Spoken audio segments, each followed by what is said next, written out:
سال میں کوئی باتیں نہیں کی، لیکن افسوس یہ ہوتے ہیں دیکھیں سر لا اینڈ آرڈر سچویشن ہمارے پاکستان میں کیا حالات ہیں، میرے خیبر پختونخوا کا کیا حال ہے سر، کوئی نہ تو انٹیریئر منسٹر یہاں پہ بیٹھا ہوتا ہے، نہ یہاں پہ سر آپ کے پانی کے ساتھ وہ ہے نا سر، یہاں پہ سر بجلی کی حالات ہے، یہاں پہ وہ منسٹر، ہمارے علاقے میں بجلی نہیں ہے سر، 24 گھنٹے بجلی نہیں ہوتی، گیس کا یہ حال ہے سر کہ آپ تو بل تو بھجوا دیتے، آپ کہتے ہیں کہ 140 یونٹ، میں نے اس دن پرائم منسٹر صاحب کی وہ دیکھا، اس میں سر جو بات لکھی ہوئی ہے 140 یونٹ جس کے آئے ہوں اس پہ بھی 7 اور 8 ہزار روپے بل سر، تو وہ کہاں سے وہ پورا کرے گا؟ یہ پاکستان کیسا ایک پاکستان ہے کہ جہاں پہ اگر آپ پنڈی میں جاتے ہیں تو 60 روپے اور 80 روپے کا آلو ملتا ہے، لیکن اگر آپ پشاور میں جاتے ہیں 160 روپے کا ملتا ہے، تو یہ اور اسی اسلام آباد میں اگر آتے ہیں سر تو آپ کو وہی سبزی اور وہ ہر چیز یہاں پہ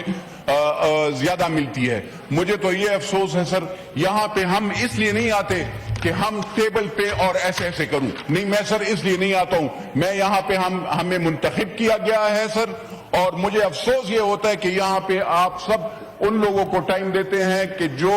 پاکستان کی عوام کو بھول کر یہاں پہ اپنی خالی ذاتی نو اور ذاتیات پہ وہ اترتے ہیں۔ سر جہاں پہ تنخواہوں کی بات ہے سر، ہم اس مہنگائی میں،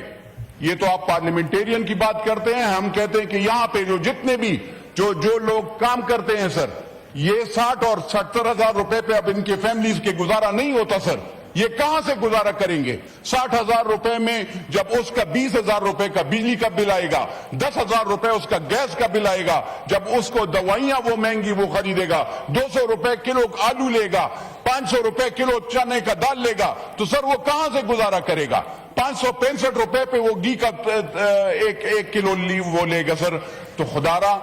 انصاف کریں یہاں پہ، اور مہربانی فرما کر سر اپنے جو وزراء ہیں گورنمنٹ کے، میں پرائم منسٹر صاحب سے ریکویسٹ کروں گا کہ فائنانس منسٹر، انٹیریئر منسٹر، ان کو یہاں پہ بیٹھنا چاہیے، انرجی کے منسٹر، یہ 4 تو ہیں سر،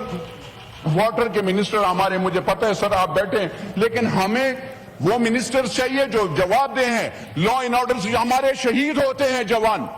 یہ کدھر گئی یہ منسٹرز؟ روزانہ بلوچستان میں خیبر پختونخوا ہمارے فوجی، ایف سی، پولیس شہید ہو رہی ہے، روزانہ حملے ہو رہے ہیں، کیوں اس کا جواب نہیں دیا جا رہا؟ افسوس یہاں پہ یہ ہے سر، ہم یہاں پہ تنخواہیں میرے خیال میں اور اپنے پرکس اینڈ پریویلیجز کے لیے آتے ہیں یہاں پہ، تو سر یہ بہت افسوس کی بات ہے، اور میری آپ سے ریکویسٹ ہے سر، آپ سب سے ریکویسٹ ہے سر، آنریبل ایم این اے سے ریکویسٹ ہے، خدا را خیبر پختونخوا اور بلوچستان کی عوام پہ رحم کریں، دونوں کا بہت برا حال ہے، 11 سال سے ہم ایک حکومت میں وہ ہیں، لا اینڈ آرڈر سچویشن سر، روزانہ لوگ اغوا ہو رہے ہیں، لوگوں کی زمینوں پہ قبضے ہو رہے ہیں، کیا ہم بھی بندوقیں اٹھا لیں؟ تو سر ہم آپ سے ریکویسٹ کرتے ہیں کہ مہربانی فرما کر خیبر پختونخوا اور بلوچستان کو بھی دیکھیں، اگر 60 روپے کا یا 80 روپے کا آلو پنجاب میں ملتا ہے، خیبر پختونخوا اور بلوچستان میں کیوں نہیں ملتا سر؟ وہاں پہ اگر بجلی پنجاب میں ملتی ہے تو خیبر پختونخوا اور بلوچستان میں کیوں نہیں ملتی؟ ہم بھی پاکستانی ہیں، الحمدللہ پاکستان ہمارا ہے، یہ نہیں ہے کہ خالی پنجاب کا وہ ہے، پنجاب ہمارے بھائی ہیں، لیکن سر اس پہ ہمیں ضروری ہے، کیونکہ یہاں وہاں کے حکمران پاکستان کی عوام کے، خیبر پختونخوا کی یا بلوچستان کے عوام کے لیے آواز نہیں اٹھا رہے، سر ہمیں آپ موقع نہیں دیتے، 1 سال سے بٹن دبا رہے ہیں، آج آپ کی مشکور ہیں کہ 1 سال بعد آپ نے 12 تاریخ کو، آج 11 تاریخ کو آپ نے ہمیں موقع دیا سر، 1 سال سر خاموش رہے، اور خاموش نہیں رہیں گے سر، اگر کہیں پہ کسی کو الیکشن کے ٹریبیونلز پہ جا کر ٹریبیونل میں جائیں، وہاں پہ کنٹیسٹ کرے،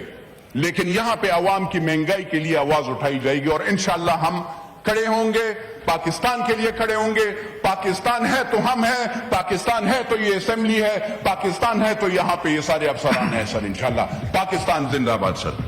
جناب حمید حسین صاحب، حمید صاحب مجھ سے روز مائک مانگتے ہیں کہ میں نے قرم ایجنسی کے بارے میں بات کرنی ہے، اور پھر وہ باہر چلے جاتے ہیں، تو یہ مائک مانگنے کا پھر فائدہ کیا ہوا؟ یہاں